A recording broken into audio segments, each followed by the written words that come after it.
Hello. So I promised I would give you some bits of the workshop for free as we get closer to release date. So this is one of my favorites. It's from Module 1, it is Chapter 5, and it's called Conveying Emotions. It's my favorite because it talks about something super important. And I mean it when I say that. It's the power of moving people through images. That for me is vital. So here it is.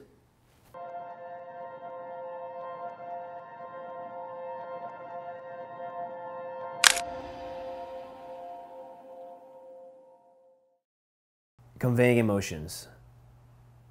Emotions is everything when it comes to an image.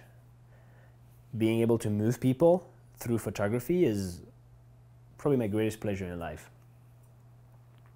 So to achieve that, it's not scientific. I don't think there's a recipe you can apply to it. You just need to do it over and over. But some of the pointers I like to use is that I'll sit down with my idea before making my photo and I wonder, what is it that I want people to feel? What is the emotion I want to convey? What is it that I want the viewer to feel? Another thing I like to do to convey this emotion in the photographs, I want to make people feel like they're in the photo.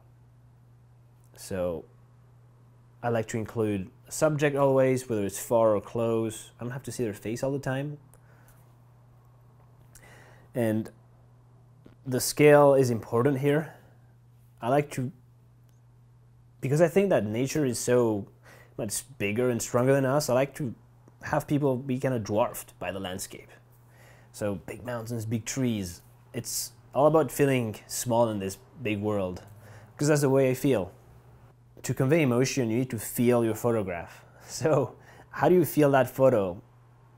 It needs to come from the inside. It's not something you can just see in somebody else's photo and do the same. It's going to be disingenuine. Don't get me wrong, it's important to be inspired by other people and to take some bits from their photos, but don't steal the whole dish. Just steal a bit and put it inside your recipe.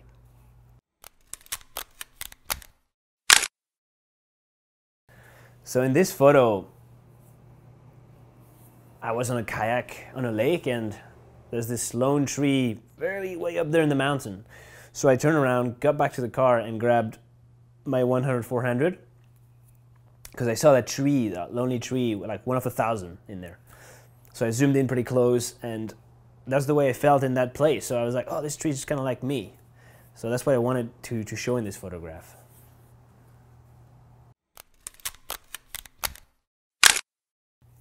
This is a photo of my friend Ben Hardman in Iceland. And it does show what I felt during that day. We spent the day driving in the highlands of Iceland. And Ben is kind of a quiet guy, so he's in his bubble, and this image, I think, shows him through that landscape just in his head in an independent way.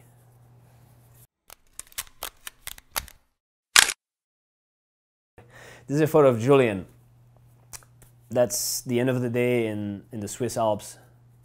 We were just coming back from a long hike and we're thirsty and sweaty, and just having access to this spring water stream coming out of nowhere was pretty crazy. So I wanted to make a photo that was almost eerie. The light's surreal and he's just drinking it away out of that stream. I wanted the viewer to feel like they were there and they were waiting for their turn to drink. That was just what I felt. You've seen the examples. That's the way I try to bring emotions into my photographs. I try to be in tune with my mind and what's happening in front of me. Either it's before the shoot or while I'm taking the photos. So I just try to be very curious and focused about everything that's happening. Kind of like an alerted sense. And keeping that sense very sharp will help you just bring these emotions in.